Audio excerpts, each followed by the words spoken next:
Hey guys, this is KBRC Hobbies. How's everyone doing?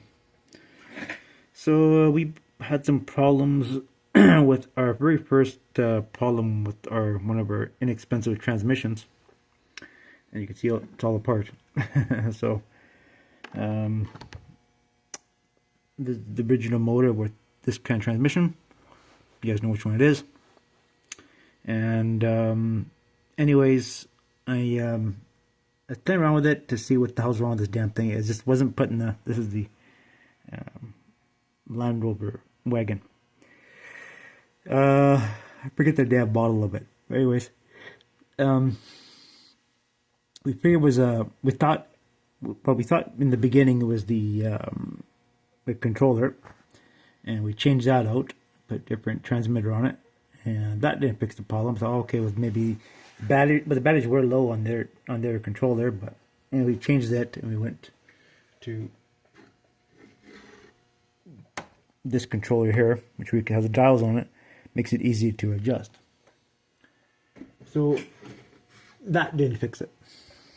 So after that, we changed the ESC, which is never the problem with these models here. I've had the same ESC on different models at 40 amp. It works fine. Never had a problem. And then I'm testing it, and it's never put the power to the ground right. And even I put the 60 amp ESC. It's over here in the bug. 60 amp, and still no power to the ground. So that led me to believe that the motor is having problems. This was the this one here, I think. I'm not too sure, but this is the first time I had a problem with these transmissions. So I don't know.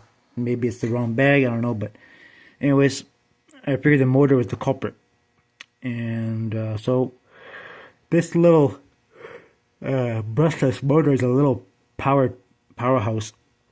Such a small little thing. It's very, very powerful.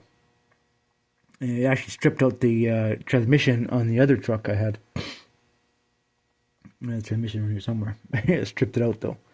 And anyways, I took the gear off here, heated up with the torch, and heated it up and stuck it on this thing here. I didn't have any red Loctite to hold the gear in place, so I just put some GB weld on there. Should be okay, I think. If it comes apart, well, then we'll have to just get some proper red thread locker. So we'll see. Let it dry for a day or so and then put it together. But this one's a real pain in the ass. It has a bunch of little gears in it, and just kind of play with it until it works properly. So I was thinking about just going motor direct to the transfer case, but this one has a reduction gear in it, which is kind of cool. It's all metal gear, it's all reduction, so it works really good. But the problem is the motor here on this one. So I don't know. I don't know what the hell's going on with this fucking thing. So anyways, I just didn't want to put the power down.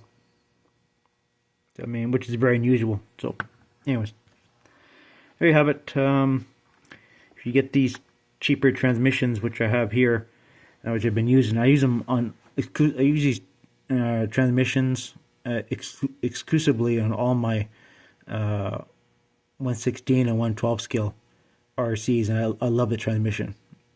It performs great. But this is the first one that I've had the problem with the motor. I've been beating the crap out of most of my rigs and never had a problem with the motor, and this is the first one. So I think with the brushless motor, with this setup, it's going to work awesome. Hopefully. Anyways. And when you're doing this too, you should always put grease in here. I just use regular wheel bearing grease, or you can use lithium grease if you want.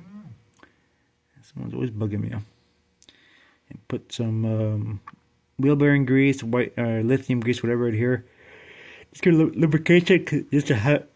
Excuse me. It doesn't have anything. I'm doing this early in the morning here.